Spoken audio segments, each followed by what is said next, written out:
Welcome back, comic enthusiasts. Today we will be covering X Factor, issue 11, published by Marvel, titled Redemption. The 8th chapter in our Mutant Massacre story arc. While returning with Bleach and Caliban, the X Factor members known as Beast and Iceman are ambushed by a subgroup of Morlocks known as the Tunnelers, who mistake them for the murdering Marauders. Without giving a chance to explain themselves, a battle ensues. Bobby is attacked by Berserker and Scaleface as Blowhard wallops Beast while his hands are full with the unconscious Caliban. Bobby quickly mounts an offensive, but Scaleface shatters the ice sheeting that he is mounted on. With an electric energy blast, Berserker corrals Beast over to Bobby, while Blowhard encases the two in a vortex whirlwind. Just further back in the tunnel, Jean and Scott conversate over the Marauders' actions and their plight in it. In the middle of the conversation, Artie displays the romantic episodes to all that Jean and Warren shared while returning Rusty to X Factor's headquarters. Scott is notably shaken, puts his feelings in check, and assures the mutant that he will be fine. Jarred from his emotional episode, Scott hears the sounds of battle coming from up ahead in the tunnel.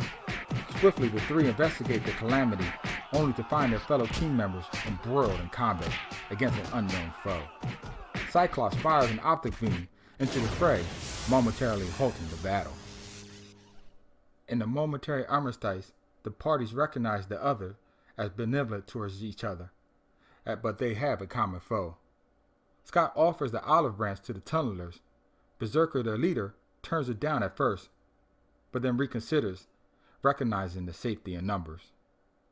The now one party makes their way to X Factor headquarters when a rumbling sound shakes the foundation. Swiftly, the group enters a portal and closes the door, effectively blocking the torrential flames sprawling through the tunnels. Soon the group arrives under X Factor headquarters. Scott's first order of action is to call an ambulance for Warren. Psylocke instructs the Tunnelers, for their own safety, not to leave the building.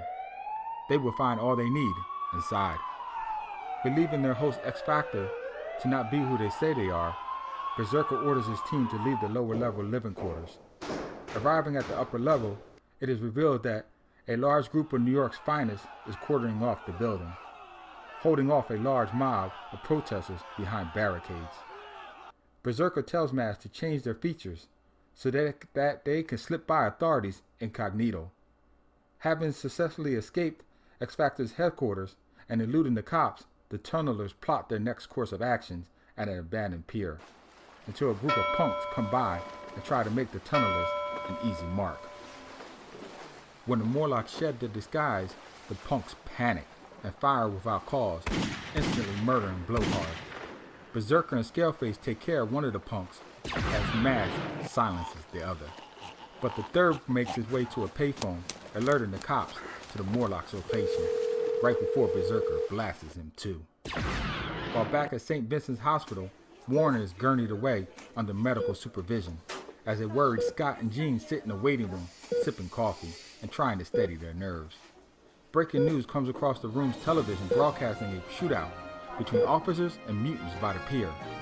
Scott and Jean are alarmed when the report comes that the victims' faces are horribly disfigured. Within minutes, the couple arrive at the docks to the sound of police gunfire. Seeing the Tunnelers pinned on the pier behind crates of cargo, Scott and Jean land in between the parties. As Marvel Girl shields the group with her psychic wall, Scott orders the Tunnelers to surrender. The Morlocks shout their defiance, so Scott fires an optic blast, disintegrating the Morlocks' cover. Scaleface, not wanting to be taken to police custody, panics and morphs into a giant lizard. The officers panic themselves and release a hail of bullets into the offensive Skrull. Immediately, Scaleface's body drops and lays still, causing Berserker to become enraged. Releasing an electrical blast, Berserker topples over the police car and then focuses his ire on Scott, narrowly missing him. Cyclops retaliates with a blast of his own, sending the Morlock into the bay, effectively diffusing his electrical abilities.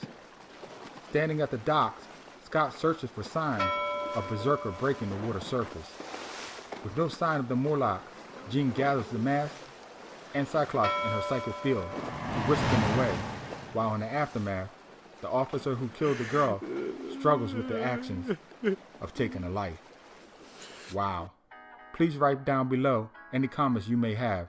I would love to hear from you. Also, make sure you like, subscribe, and hit that bell icon so that you can get notified when the next episode drops. Until then, keep reading.